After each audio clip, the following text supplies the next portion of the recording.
Good morning, students. Welcome to the class on photochemistry. We were discussing concerted and non-concerted reactions, the model mechanism for concerted and non-concerted reactions. Now we will see one more point on photochemical reactions. Photochemical conditions never generate tetraradicals. I'll show what are tetraradicals. Photochemical conditions never generate tetraradicals because if diradical part is in excited state, the change of getting excitation of the other part is negligible.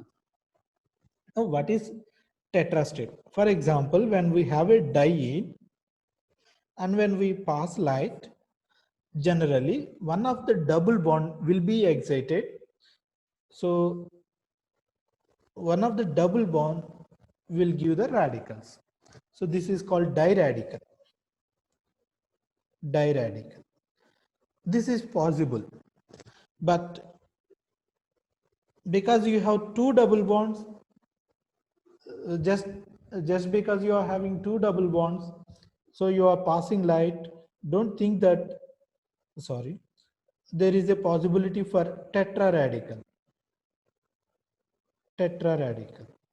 Now tetraradical does not exist.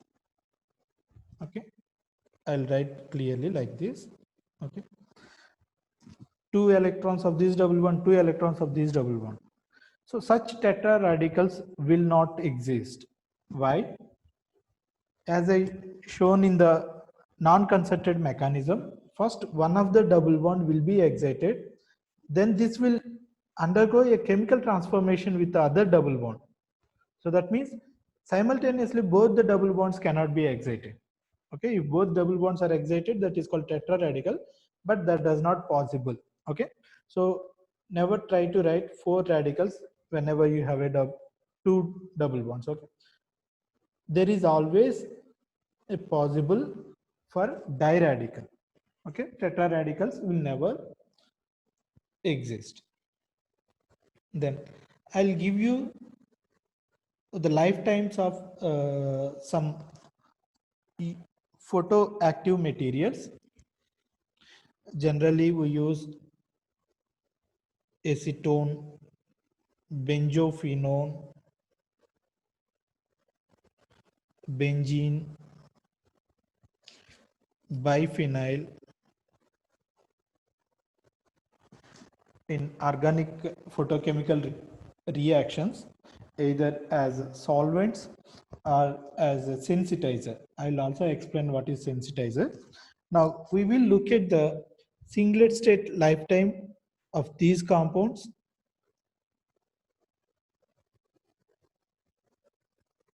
Lifetime. Similarly, triplet state lifetime. You can start taking the notes now.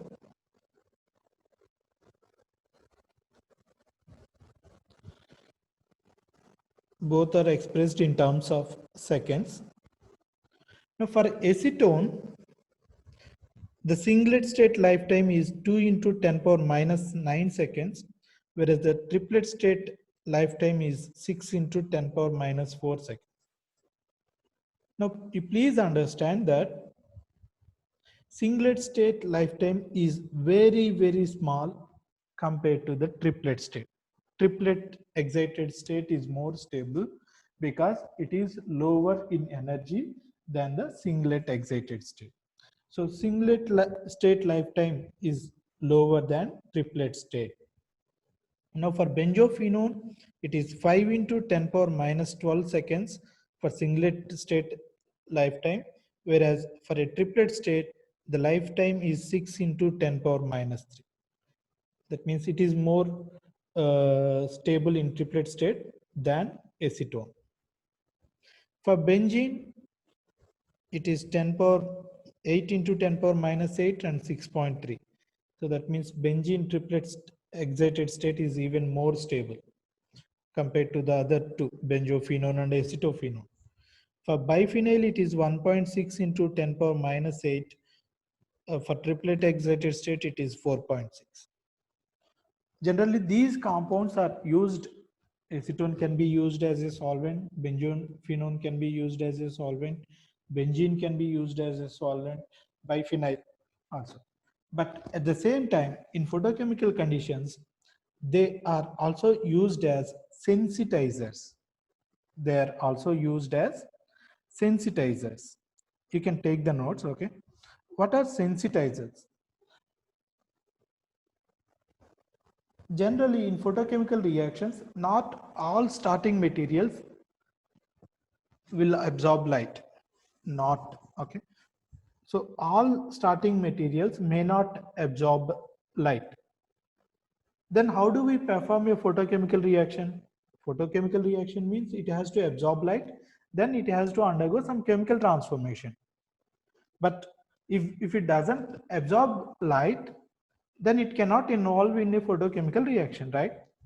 So that's why we employ a sensitizer. A sensitizer is a molecule which absorbs light and generates a triplet state. Then from the triplet excited state of the sensitizer, electron will be transferred directly to the triplet excited state of the starting material. What is happening? Sensitizer will generate the triplet excited state. From the triplet excited state of sensitizer, now the starting material, our starting material will take the energy and will directly generate the triplet excited state of the starting material. Okay. For example, please take the notes. If the starting, this is a sensitizer which is photoactive. When we pass light onto this sensitizer, it generates, it's a triplet state. Now the starting material or molecule which we want to have a photochemical transformation, it does not absorb light. So obviously it will be in the singlet state, ground state, singlet state. Now what happens? Its a triplet state is comparable in energy to the triplet state of the sensitizer. So the electronic transformation can easily occur from the triplet excited state of the sensitizer to the triplet excited state of the starting material. So here we don't have singlet excited state for the molecule because it doesn't absorb light. So what we will have is, now the light is, energy is transferred to the molecule so that it generates triplet excited state directly. It loses energy, it gives its energy to the molecule so that it directly generates the triplet excited state. Now what is general photochemical reaction?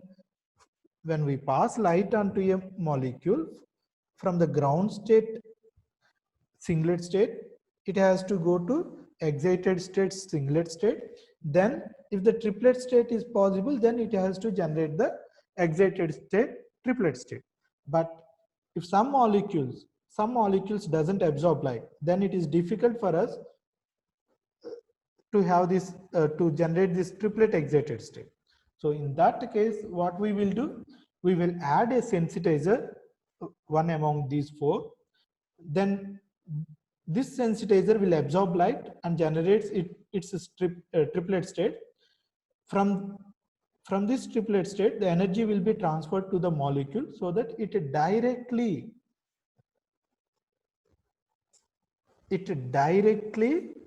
generates the excited triplet state. So there will be there will not be any absorption of light directly. Okay, right. So this is what a sensitizer is, and the reaction is called photosensitization.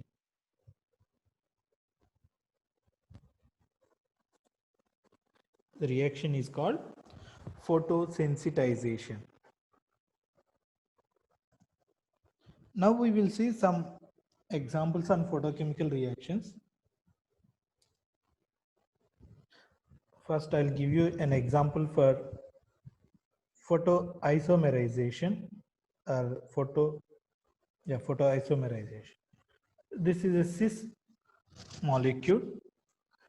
When we pass light onto this molecule, then it is possible to have a trans isomer.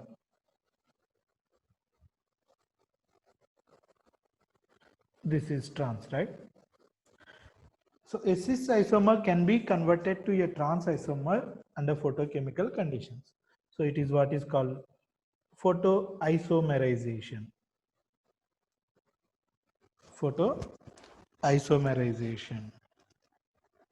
Now how it will occur? I'll give a possible mechanism. When we pass light onto a molecule, if it has a double bond, then double bond will absorb the light, then it will be excited. So we will have two radicals instead of a pi bond. Then, carbon-carbon double bond may not undergo rotations, but here it is not carbon-carbon double bond, it is carbon-carbon single bond. And because these two alkyl groups which are bulky, because they are on the same side of the bond, they may have some sterical crowding, which is an unstable force. So because of this unstable spherical crowding, now it will undergo carbon-carbon rotations, bond rotations, so that it becomes, it assumes a trans configuration. It assumes a trans configuration. Now, the two alkyl groups are on opposite side to the bond, so we don't have spherical crowding, it is more stable. Then again these two radicals will combine to generate the double bond. So this is what is called photoisomerization. So that means simply if you have a cis isomer, then under photochemical conditions, it can be converted to a trans isomer. Even the reverse is also possible. That means a trans isomer can be converted to a cis isomer under photochemical conditions. So there are many possibilities under photochemical conditions. Okay, please take the notes while I am discussing it because these are simple examples. Now, if we have a triple bond, we can also reduce it to a double bond under photochemical conditions. This is what is called photoreduction. What we need to have is some hydrogen source. If we have hydrogen source, then photoreduction will occur, which converts a triple bond to a double bond.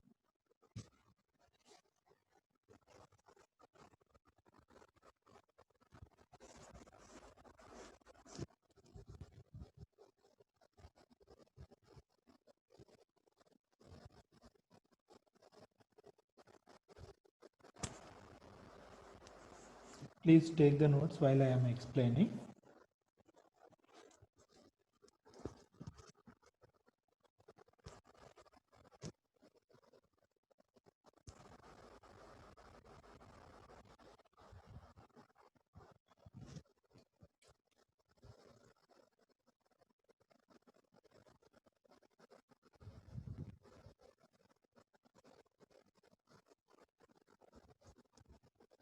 Photoenolization is also possible. This is a carbonyl compound. Here, instead of hydrogen, an aromatic ring is rearranged. So this is photoenolization. It is ketone, it is enolate.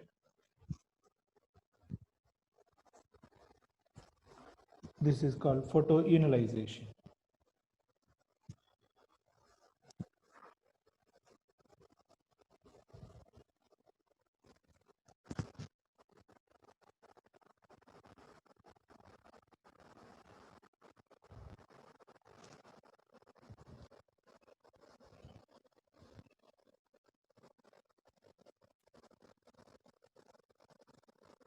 Under photochemical conditions, this molecule will undergo a disproportionation reaction. Disproportionation means one functional group will undergo oxidation, other functional group will undergo reduction. Here, the aldehyde group will undergo oxidation, the nitro group will undergo reduction.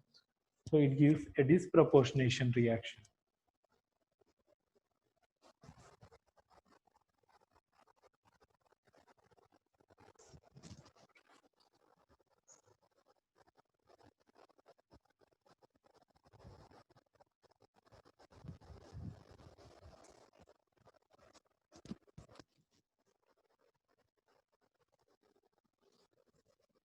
Right.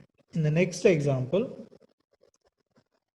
when benzophenone is treated under photochemical conditions in the presence of toluene, there are several products possible here. This is photodimerization. A diradical which generates will undergo dimerization. So two benzophenone molecules will undergo dimerization. We call it as pinocol. Similarly, one benzophenone can react with the toluene. So we get a byproduct.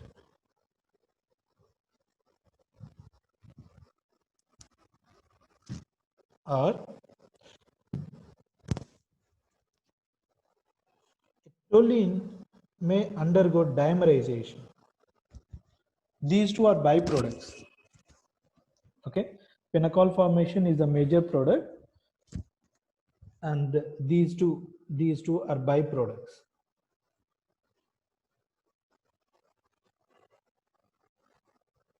Now, how we will explain the product formation? See, when we pass light, generally double bond will absorb the light. If we have a carbonyl, C double bond O, then first give the priority to excite the C double bond O. Always first priority must be given to C double bond O because it is low energy electronic transition. N2 pi star transition is low energy transition, pi 2 pi star transition is high energy transition. Right. So because of this, the C double bond O now breaks down to give two radicals. So this is a diradical. Now it may undergo dimerization with another benzophenone. How? This radical will undergo a bond formation with this carbonyl carbon.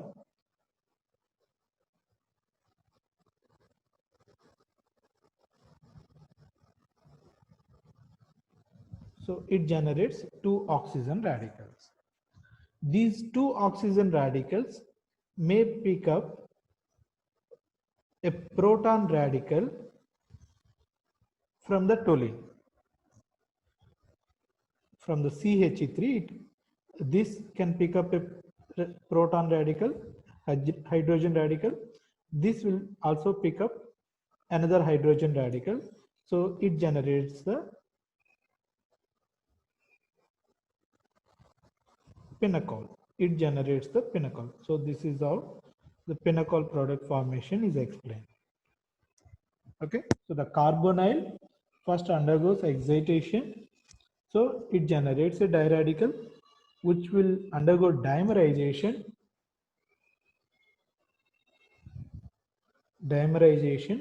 with another benzophenone to generate two oxygen radicals. These oxygen radicals will abstract hydrogen radicals from toluene. Toluene is a solvent here. So it generates pinocol. Now, what is the byproduct here? The byproduct here is the toluene radicals, two toluene radicals, right? Because we are abstracting two hydrogens. Now we cannot abstract two hydrogens from the same toluene, one hydrogen from each toluene molecule. So we are generating two toluene radicals. So these two toluene radicals may undergo dimerization to give this product. These two toluene radicals may undergo dimerization to give this byproduct. Or alternatively, one of the excited benzophenone may react with toluene radical directly, may directly react with this. So they will give another byproduct,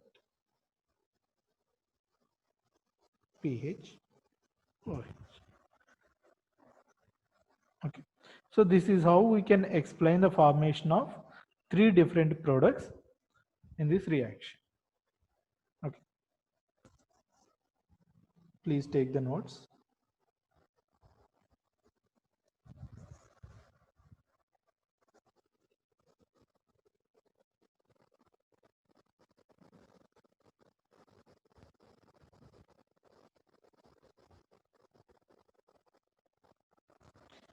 A similar example is when it is treated with light,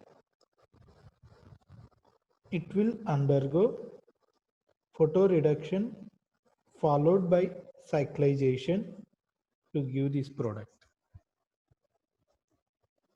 How this transformation will occur? When we pass light, this carbonyl will immediately excited. So it generates a radical, diradical. Now this diradical will pick up a hydrogen from here. 1, 2, 3, 4, 5, 6 member. So 6 member transitions are a very good transitions.